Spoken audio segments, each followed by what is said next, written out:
Okay, picture this.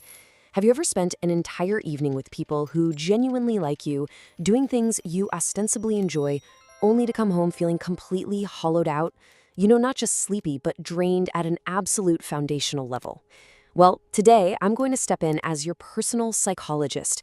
We are going to break down the cognitive and emotional mechanics behind why you, or maybe people you know, might be avoiding absolutely everyone.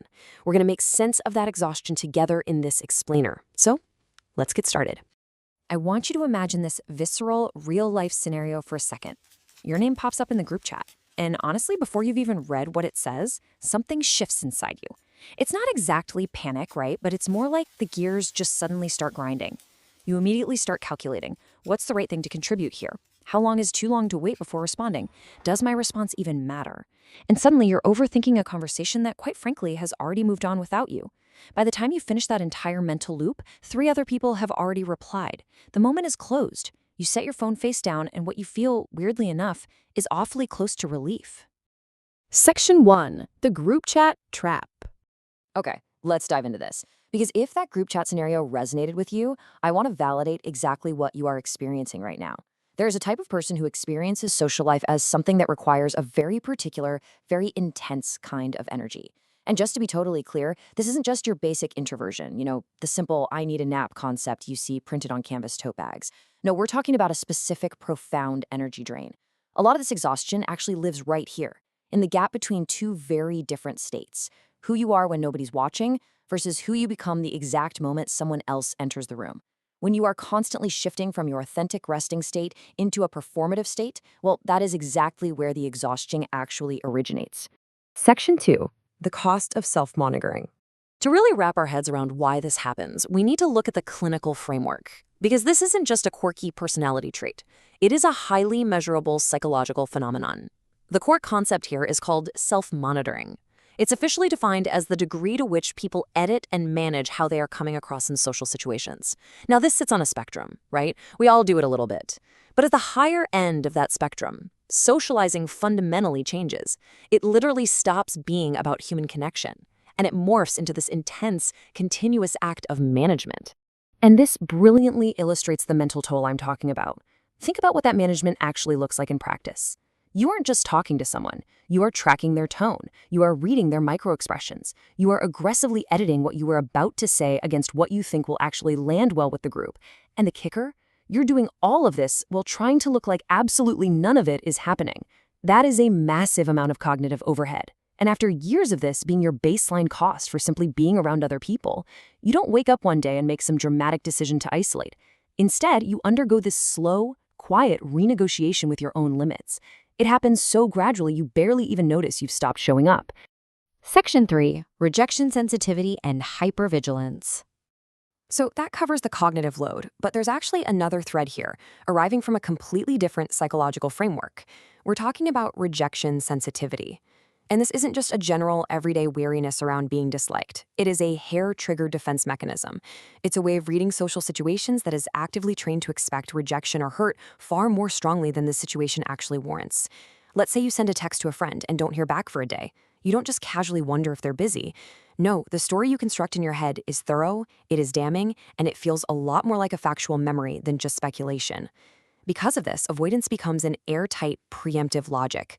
I mean, think about it. It is incredibly difficult to be rejected by someone you never allowed close enough to reject you in the first place. Now, what's really interesting about this slide is how all of this ties directly into our physical biology. John Cacioppo spent decades researching loneliness, and he found something that completely cuts against how most people imagine socially avoidant individuals. Chronically lonely or avoidant people don't just feel isolated emotionally. Their actual physical nervous systems begin processing social environments entirely differently over time. They become hypervigilant.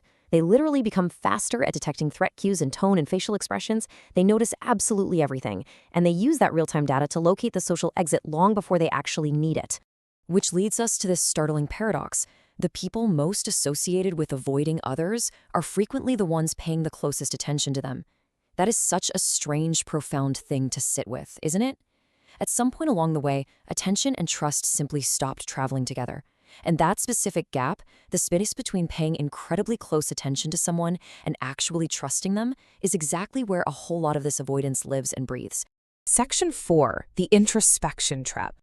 Now, it's incredibly important we don't flatten this out into one simple cause. The roots of this avoidance are really diverse. Sometimes it's trauma, sometimes it's prolonged stress that just made your world feel really small. Or maybe it's just a quiet tally of interactions over the years that didn't land quite right. And then there are folks who genuinely cannot tell you why they prefer to be alone. They just know a quiet evening at home feels sustainable. But here's the catch. They spend so much time turning that preference over in their minds, endlessly searching for a hidden wound to justify their solitude, that the analysis itself traps them. Analyzing your avoidance literally becomes just another reason to stay home. The introspection becomes its own specific form of withdrawal. Section 5. The connection contradiction. This brings us to a core emotional contradiction that almost all traditional psychological frameworks completely miss, leaving people feeling vaguely unseen. Most present what we call a false binary. They tell you that you either want connection or you want isolation. They say the isolation is either proudly chosen or it's deeply painful. But the both and reality is so much more accurate. Listen, you can be completely content in your solitude while in the exact same hour feeling a deep longing and a sharp awareness of the distance between yourself and others. Withdrawal and longing coexist. And if you feel that right now, your experience is entirely valid. The reason this avoidance persists in people who are otherwise very thoughtful and highly self-aware is actually quite simple. It works. Avoidance is highly functional. It successfully reduces a very specific kind of overwhelm. It protects something inside you that feels fragile. It is optimizing your life to keep the cognitive and emotional cost of other people safely beneath a threshold that feels survivable to you. So honestly, calling it irrational completely misses the point. So the crucial point is, as your virtual psychologist for the day, I have to gently pivot our consultation and ask you the hard question. If avoidance is optimizing for safety, what is it costing along every other dimension? What is it actually costing you to miss out on the version of connection that feels safe? The kind of connection where you aren't running continuous background calculations, where being slow to respond to a message doesn't carry automatic heavy weight. Because over time, that unmonitored closeness starts to feel rare, or like something everyone else accesses way more easily than you do. Section 6. Rebuilding your emotional baseline. The conclusion that safe connection is entirely out of reach is exactly what we need to gently revisit today. So, how do we slowly reduce that daily burnout and safely re-enter low-pressure interactions? Well, managing the cognitive load starts with concrete daily actions. You have to rebuild your emotional baseline day by day. That means prioritizing the physiological things that quietly underpin our ability to handle social loads without crumbling, getting proper sleep, implementing a dopamine reset, and improving your overall focus. By regulating your nervous system first, you actually lower that frantic background calculation speed, and this makes it so much easier to gently test social boundaries, like, say, committing to a gathering for just 1 hour with a clearly planned exit strategy, allowing people in without feeling utterly exhausted by the end of it. I want to leave you with this incredibly powerful, positive thought to consider as we wrap up. Beliefs formed in one stage of your life don't automatically change when your life changes. Sometimes you just carry them forward without ever questioning them. The strategies you developed to protect your energy in the past, they might not be the same ones you actually need today. You have the power to revisit those old beliefs about socializing and connection, and to renegotiate those terms entirely on your own time. Before we go, I want to pose one final question for you to mull over. If you didn't have to perform for anyone tomorrow, who would you actually want to see?